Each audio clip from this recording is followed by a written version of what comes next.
Step into the world of power, loyalty, and luck. I'm gonna make him an offer he can't refuse. With family, cannolis, and spins mean everything. Now, you wanna get mixed up in the family business. Introducing The Godfather at ChumbaCasino.com. Test your luck in the shadowy world of The Godfather slot. Someday, I will call upon you to do a service for me. Play The Godfather, now at ChumbaCasino.com. Welcome to the family. VGW Group. No purchase necessary. Void where prohibited by law. See terms and conditions. 18+.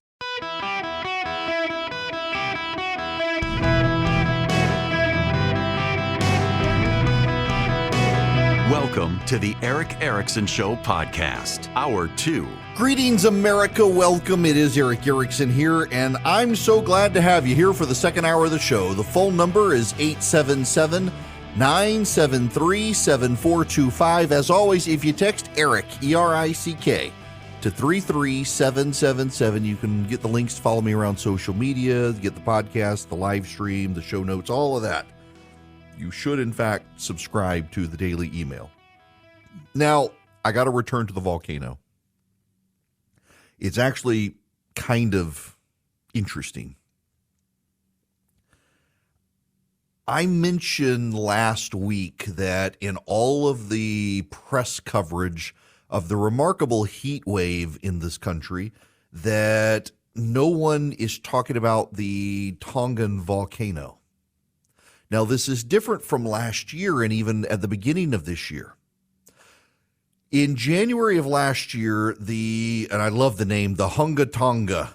It's like the Hunga Tonga. It's like the Hungry Hippo volcano. It's an underwater volcano near the island of Tonga, exploded very forcefully, launched a tsunami onto Tonga, just had a devastating impact. And at the time, scientists knew that it had blown a massive amount of water vapor into the stratosphere, and water vapor has a heating effect. And so scientists were warning all of last year and the beginning of this year that for the next several years, we're going to see hotter than normal global temperatures because of the volcano. But as the heat wave arrived in this country and around the world, media outlets have abandoned honest coverage of what's happening in favor of man-made climate change. That's to blame, that we've reached the tipping point, that the predictions are true, they've all arrived, and now we got to do something immediately. They've ignored the volcano, and this is part of the progressive ethos of never letting a crisis go to waste. And progressives in the press have been the worst. My Twitter buddy Ryan, who is a PhD meteorologist, climate scientist, he put up this tweet. This new Hunga Tonga research study in peer review is revelatory. Seriously, we need to consider the volcano as an unexpected decade-long natural warming spike. The greenhouse warming effect of 40 trillion gallons of water vapor in the stratosphere may have just kicked in recent months and will persist for a peak of 3 to 7 years. Large areas of additional 1.5 degrees Celsius regional warming on top of El Nino and whatever else is going on. And there are clearly other things going on within climate. But let me just read you this screenshot he put up. Volcanic eruptions typically cool the Earth's surface by releasing aerosols which reflect sunlight. However, a recent eruption released a significant amount of water vapor, a strong greenhouse gas, into the stratosphere with unknown consequences. This study examines the aftermath of the eruption and reveals that surface temperatures across large regions of the world increased by over 1.5 degrees Celsius for several years, although some areas experienced cooling close to 1 degree Celsius.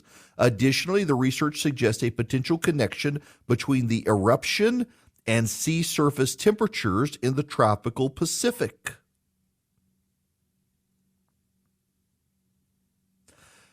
Another reviewer says that the volcano is going to have a profound effect on climate, including temperatures and precipitation, and will have an effect for the rest of the decade. The long-term surface impact of the Hunga Tonga Hunga Haiape like stratospheric water vapor injection is going to impact us for a long time. Now, A lot of times, again, this is worth noting, when volcanoes erupt like Pinatubo and Mount St. Helens and others, they eject a lot of particulate into the atmosphere that reflects sunlight. This one was a subsurface volcano. When it exploded, it vaporized a lot of water, and the pressure of the explosion pushed it directly into the stratosphere. And that causes warming. So again, this is very important for you to understand. The overwhelming number of news outlets out there right now pushing climate change stories and heat wave stories are totally and completely ignoring the volcano as the primary driver of what's happening right now. But more and more scientists are coming out and saying, in fact, that what's happening is the volcano. The first papers out suggested a slight warming trend.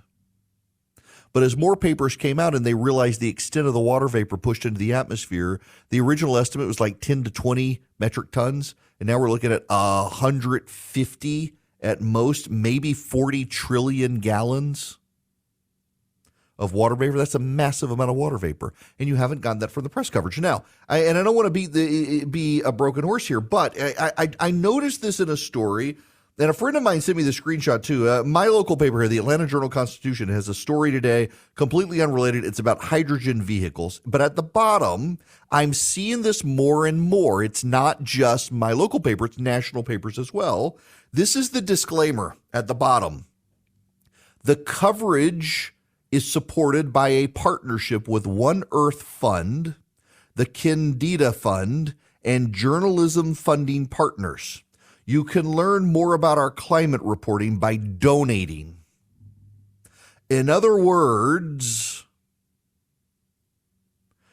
the authors, or the reason this story exists, is because it's being funded by climate activist groups. The Candida Fund was established by Diana Blank, the ex-wife of Arthur Blank, the Home Depot founder. This is the way Influence Watch describes it. The Candida Fund provides grant funding in key areas: international girls' rights, veteran healing, gun violence prevention, grants related to environmentalism and economic improvement in communities, and community impacts on the environment. They fund a series of left-leaning groups, including FREDA, which endorses taxpayer-funded abortion, Population Media Center, which endorses abortion as a means of population control, and the Global Fund for Women, which endorses legalized abortion. Also, they fund the Center for American Progress, a leading liberal think tank that endorses gun control measures, and the Fund for a Safer Future, a gun control group, which provides money to a number of explicitly left-leaning groups, such as Media Matters for America. The People, Place, and Planet Initiative funds several key groups, including the far-left Democracy Initiative, which endorsed the $90 trillion proposal known as the Green New Deal. So the Atlanta Journal-Constitution is covering climate and is funded by a nonprofit that only funds left-leaning causes at the national level. But not just that one, it's also funded by One Earth Fund, and One Earth Fund is also a left-leaning fund that focuses on the environmental issues from a left-leaning perspective. This is from Fox News earlier this year. A little-known environmental organization founded by the heir of $1 billion fortune has quietly organized large grants for local news outlets to boost climate change coverage and hire climate reporters.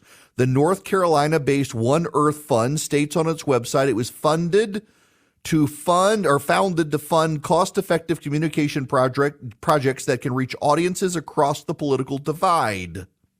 The group markets itself as a counter to disinformation campaigns funded by fossil fuel companies. While little else is publicly shared about One Earth Fund's operations, the group adds on its site that it funds projects like Connected Coastlines, a nationwide climate reporting initiative in coastal states. The project's list of partners include the New York Times, the Chicago Tribune, Boston Globe, Miami Herald, Seattle Times, and Orlando Sentinel.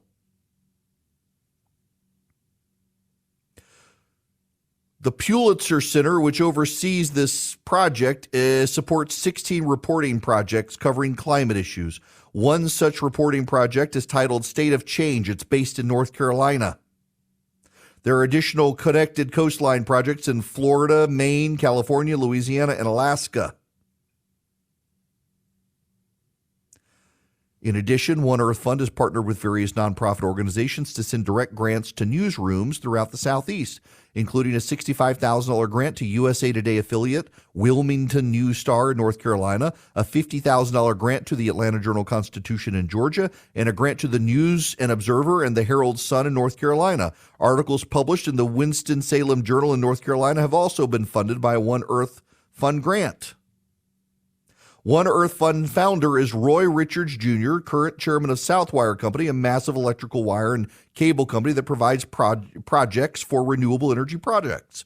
Richards Jr.'s father founded Southwire. It's a billion-dollar company. My father-in-law, by the way, worked for that company. Newspapers that receive financial support from One Earth Fund have said the group doesn't influence their editorial judgment. That's good. But what about the Candida Fund? What about Candida? Because it seems that a lot of these stories that are covered by One Earth Fund cover renewable energies. In fact, the story with the disclaimer is one about hydrogen fuel.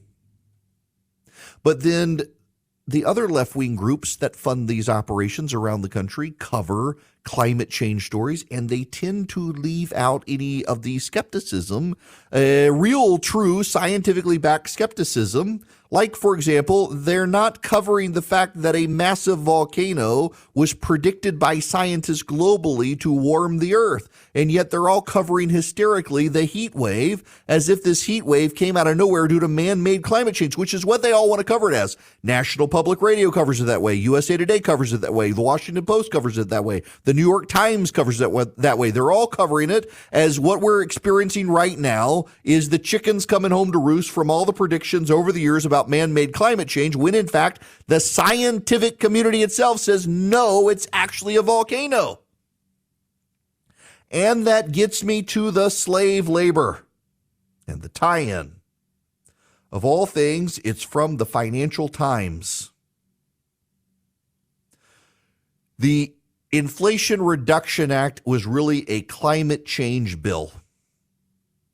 And this is from the article now. When you dig deeper, you realize the Inflation Reduction Act specifications for things like modules or solar battery cells don't account for the fact that nearly all raw polysilicon, which is traded as a commodity on the global market and thus not identified by origin, is made in China. Much of it in Xinjiang province, where it's produced by slave labor from the Uyghurs in concentration camps. In other words, hardly any solar panel in the United States or pretty much anywhere elsewhere is clean. Not to mention, they're not produced with fair labor practices given the dominance of China in the market. So now I have to ask you all, major media outlets are getting grants from left-leaning organizations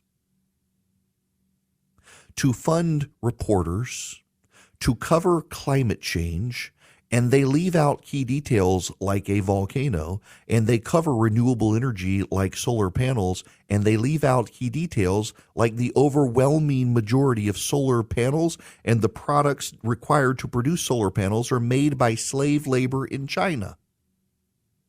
So for all of these newspaper outlets, the Los Angeles Times and others, that refuse to run stories or letters to the editor or editorials by climate skeptics, they're leaving out key details to tell you the truth. That the environmentalists are pushing slave labor as a way to solve our problem. Slave labor. At a time they want to lecture the United States on systemic racism and the legacy of slavery, these people are pushing slave labor to solve our problems with the environment, and they're lying and ignoring the fact that a volcano exploded in the South Pacific, and that is the number one trigger for what's going on in the world right now, and they don't want to tell you, and meanwhile they preach against disinformation and misinformation, and they're either willfully ignoring it or lying to cover up the truth. How can you believe them on anything, including when they're funded by left-wing agitators on climate? I am a small businessman. The company that I run for my radio show, it's a small business. I've got employees. I don't have HR. You may be in that situation, and you may really need HR. Well, you may want to talk to Bambi. When running a business, your employees can create all sorts of interesting situations, and they could get you in trouble. What happens when two employees are squabbling? One of them smells bad all the time. What do you do? How do you navigate the rules? With Bambi, you get access to your own dedicated HR manager starting at just $99 a month. They're available by phone, email, real-time chat. Onboarding and terminations run smoothly. Team members reach peak performance. Your business stays compliant with changing HR regulations. Let Bambi handle your employees for you. Their HR autopilot automates important HR practices like setting policies, training, and feedback. Listen, you want U.S.-based HR managers who give you experience, expertise, a personal touch you need to make it seem like they're a part of your team. They could cost $80,000 a year, but Bambi starts at $99 a month. Schedule your free conversation today to see how much Bambi can take off your plate.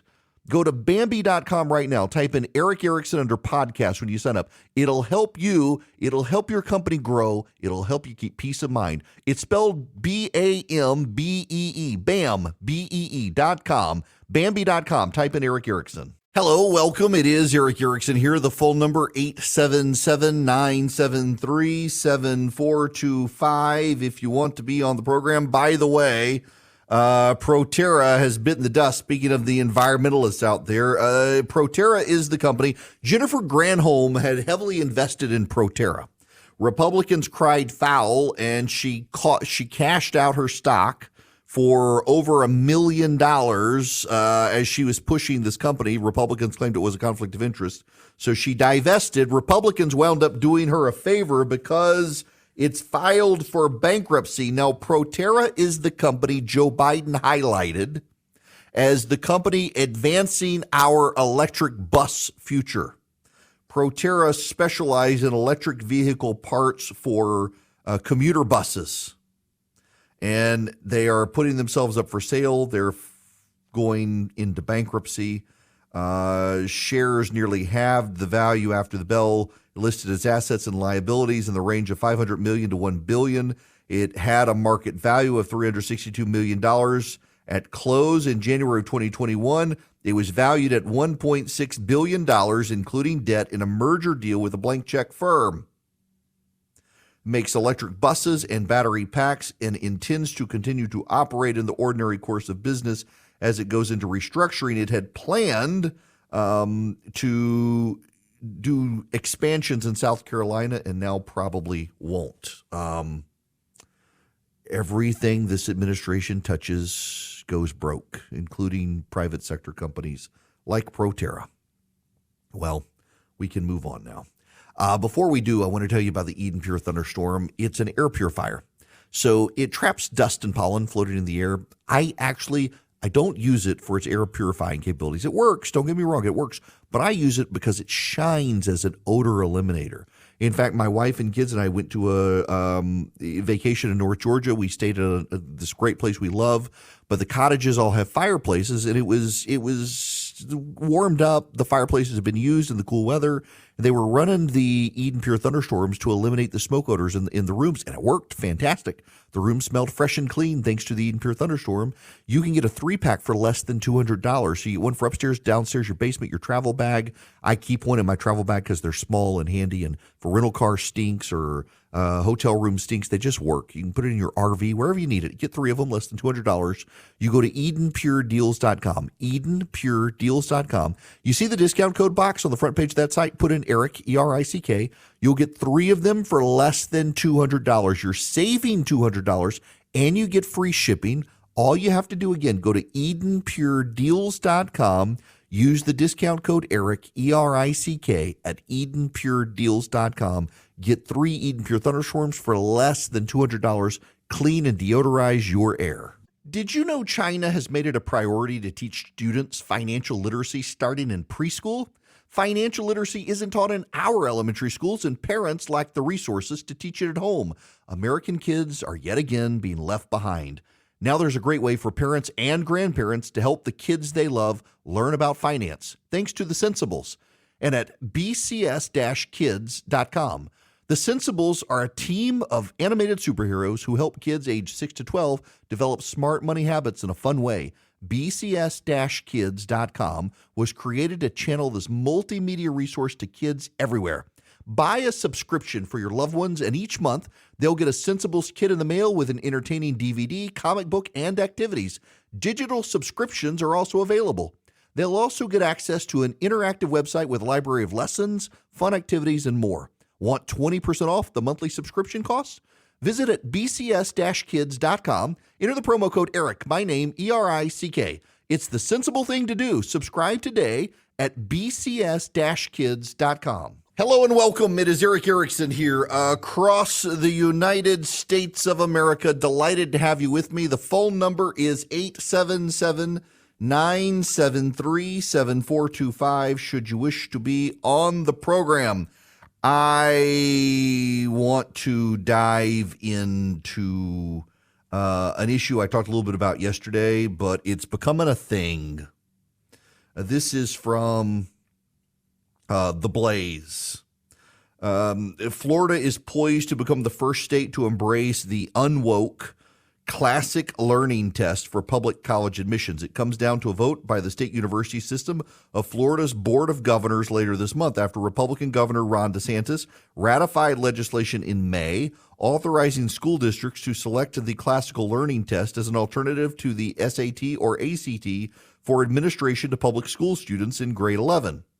As with many initiatives that harken back to the West's once and future cultural greatness or inspire confidence in the tradition of America's forebears, critics have suggested that it is problematic to place emphasis on Western and European thought. Julian Vasquez Heilig, provost and vice president of Western Michigan University, has suggested that classical education is really a wolf in sheep's clothing, adding that it's about using selective Western thinkers to foment a specific moral ideology. Other critics suggest it's part of an attempt by Florida Republicans to reshape the state's education system, basing it more on conservative teachings.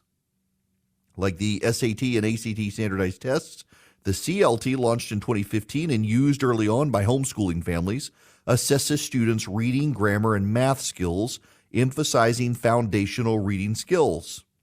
Besides consisting of only 120 questions and taking 2 hours to complete, the test differs greatly from others in that it focuses on meaningful pieces of literature.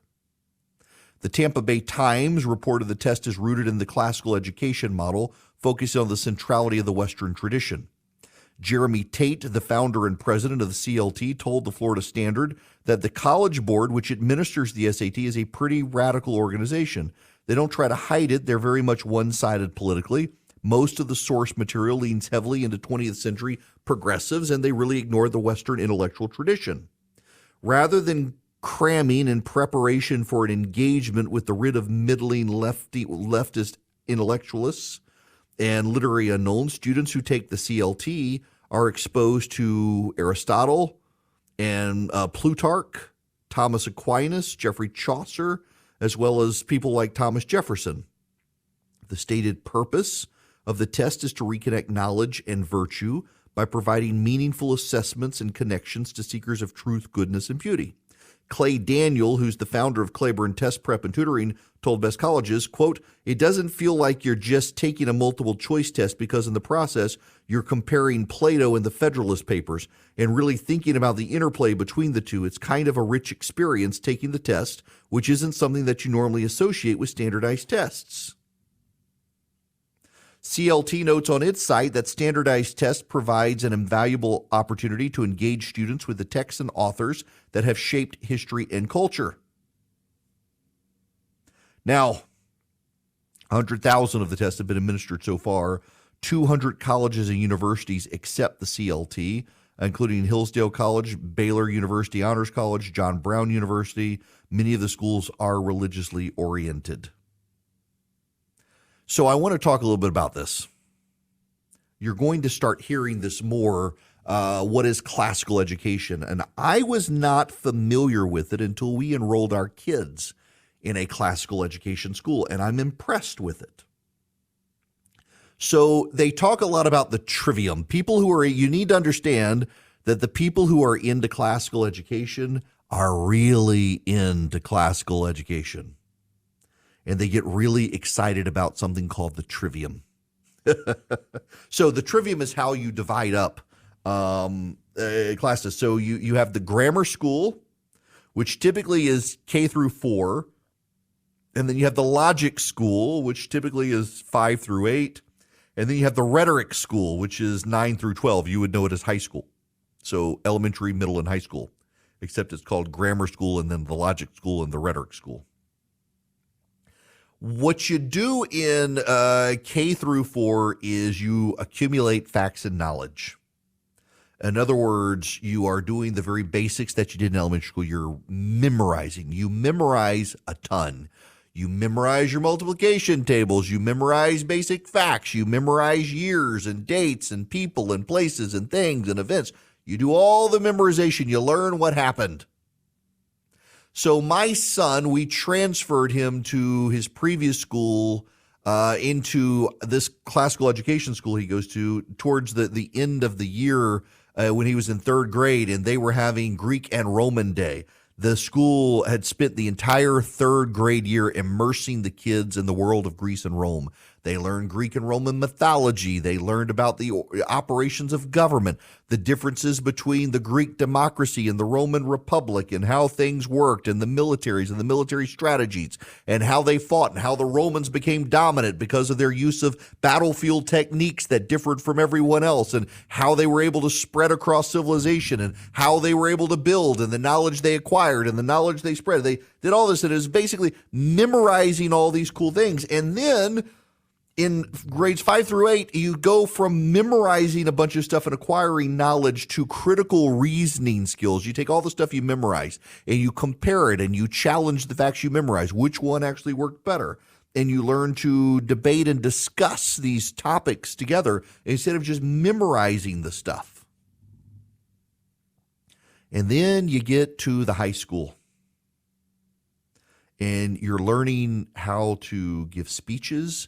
You're learning how to pose tough questions.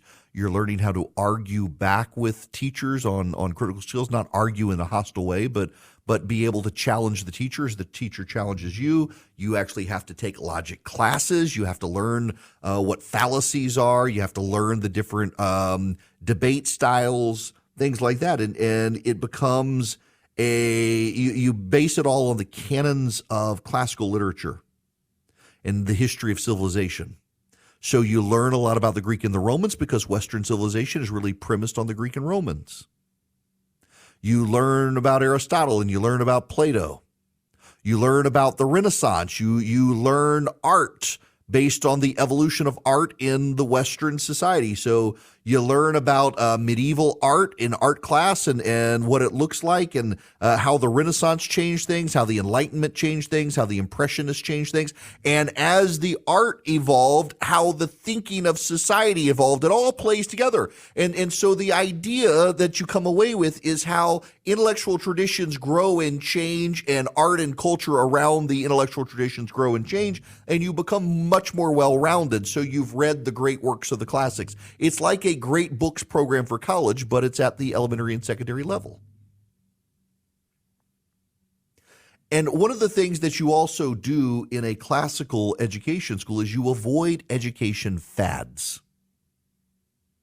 So, for example, in classical education schools, they have always taught phonics. Why have they always taught phonics? Because that's the way reading has always been taught up until the 1970s, when we got into this whole word approach, where kids were taught to memorize whole words and put them together. Now, You, over time, see this in math as well. When I was in third grade, like my kid in third grade had to memorize the multiplication tables. And the way you memorize the multiplication tables is we literally sat in Ms. Bruskus's class, my third grade teacher, and she played a record. Yes, an actual vinyl record. And it was 2 + 2 is 4, da-na, 2 times 2 is 4, da-na, 2 times 3 is 6, da-na, 2 times 4 is 8, da-na, 2 times 5 is 10, da-na, and you memorize this. And you did it. For 9 weeks we did this. And at the end of the week, we had to be able to recite the whole thing. That's literally the way we did it. Is an entire week you listen to the 2 times tables on the record, and then the 3, and then the 4, and then the 5, and the 6, all the way up to 9. She said at 10 it's easy, it's irrelevant. You can do the single digits, you can do the double digits. So we stopped after 9. You had to memorize them. And at the end of the week, before you went to recess, every kid had to stand up and be able to recite. 2 times 2 is 4, 2 times 3 is 6, 2 times 5 is 10, 2 times 6 is 12, 2 times 7 is 14, 2 times 8 is 16, and then all the way up. You had to memorize them. And then once you memorized them, you began to apply them. Well, now you do still memorize your times tables to a degree, but you memorize them a lot by doing the addition in your head. So 2 times 3 is 6, so that's 2 + 2 is 4 + 2 is 6.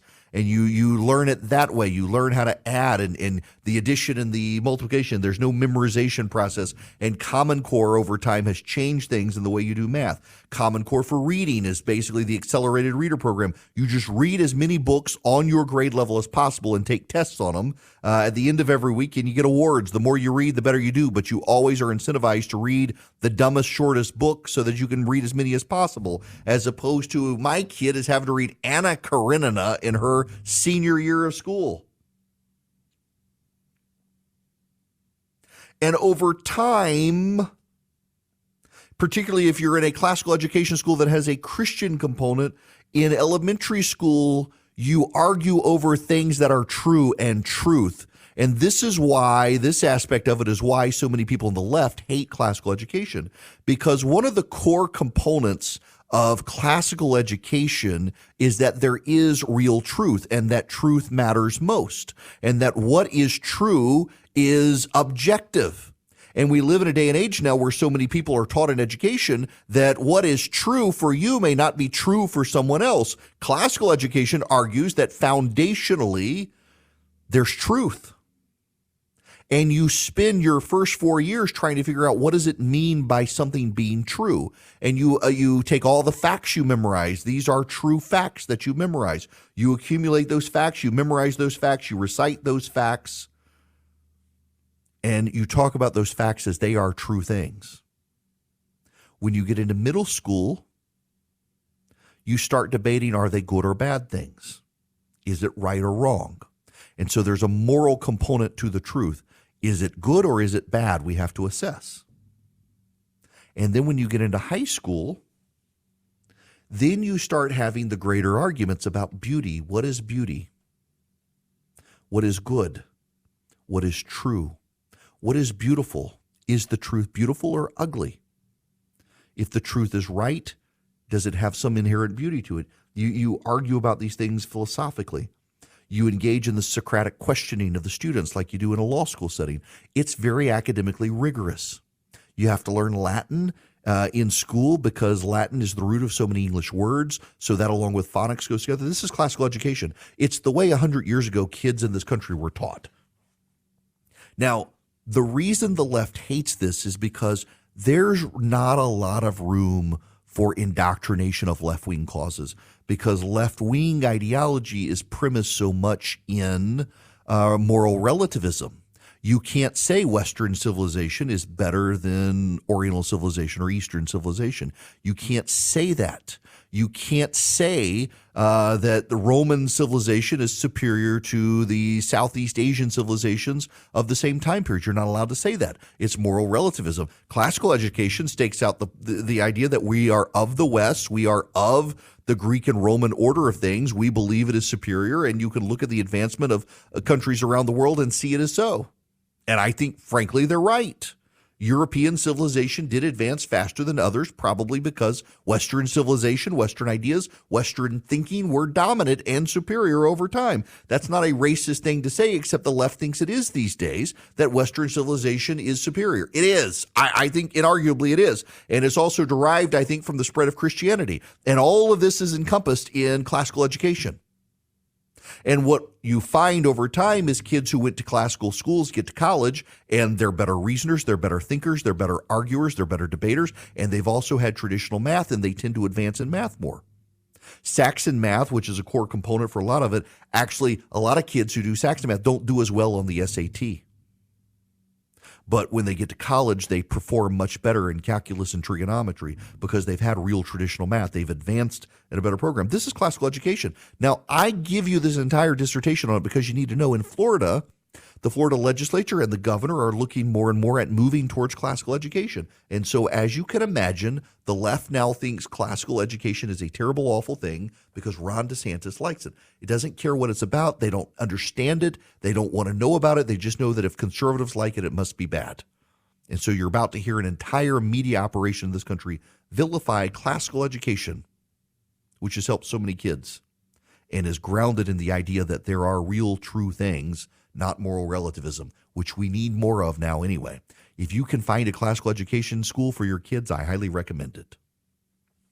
I also highly recommend Vision Computers for your kids. If you need a back-to-school laptop, desktop, or you need it for your business, Vision Computer can build the computer for your kid or for your business, saving you some money, making it better upgrade, building you what you actually need and want as opposed to just the generic big box store computer for everybody. They get you what you need and you want, and then they're the tech support. Now, listen, I talk about building the computers because I'm fascinated with building PCs. But it's the tech support that is incredible because anywhere in the country, if you call 404-COMPUTE and work with Vision Computers, they can service your computers remotely wherever you are in the country for the most part, help you with email setup, with printer support, all that. If you do Vision Computers, call them at 404-COMPUTE and let them build the computers for your company. All of your employees get the computers they want and need. You can buy them all the standard build if you want, or get them for whatever their needs are. But then they have a phone number they can call, and Vision actually answers the phone. You're not in phone waiting hell. You just actually get someone on the other end of the phone. You say, I'm having a problem with email or whatnot, and they can walk you through it. They're skillful at that. Many times remote in. Their tech support is world class. You don't need an IT department. Vision Computer saves you money. They take care of it for you. Call them 404-COMPUTE or visioncomputers.com. 404-COMPUTE. Anywhere in this nation, they can help you. 404-COMPUTE. By the way, I haven't, in the last 2 days, I haven't actually sent out my morning email. Actually, a buddy of mine texted me and says, are you okay? I've been swamped getting ready for the gathering next week. I haven't done daily emails. I will tomorrow. And if you want a 15% discount on an annual subscription, if you text DATA, D-A-T-A, text DATA to 33777, follow that link and subscribe. I'll be sending stuff out tomorrow. And, of course, we'll be sending a lot of exclusive stuff out to the subscribers next week when we have the gathering. We're going to have a great time in Atlanta at the Grand Hyatt Atlanta. We've got Mike Pence coming. We got Nikki Haley coming, Tim Scott, Ron DeSantis, Vivek Ramaswamy, Chris Christie's coming, Glenn Youngkin, the governor of Virginia, is going to be there, Brian Kemp, the governor of Georgia, Rich McCormick, the congressman's going to be there, Chip Roy, the congressman's going to be there. It will be a great time. It starts Thursday night, goes all day Friday and Saturday. I hope I'll have a voice when I get back in the chair that Monday morning because most of the stage will be conversations with me. And it gets to my pet peeve of I want to ask these people why you're running and what sets you apart as opposed to being combative with them. Let them speak. That's what I want to do. And it takes place next week in Atlanta. With Lucky Land Slots, you can get lucky just about anywhere. Dearly beloved, we are gathered here today to... Has anyone seen the bride and groom? Sorry, we're here. We were getting lucky in the limo and we lost track of time. No, Lucky Land Casino, with cash prizes that add up quicker than a guest registry. In that case, I pronounce you lucky. Play for free at LuckyLandSlots.com. Daily bonuses are waiting. No purchase necessary. Void where prohibited by law. 18+. Terms and conditions apply. See website for details.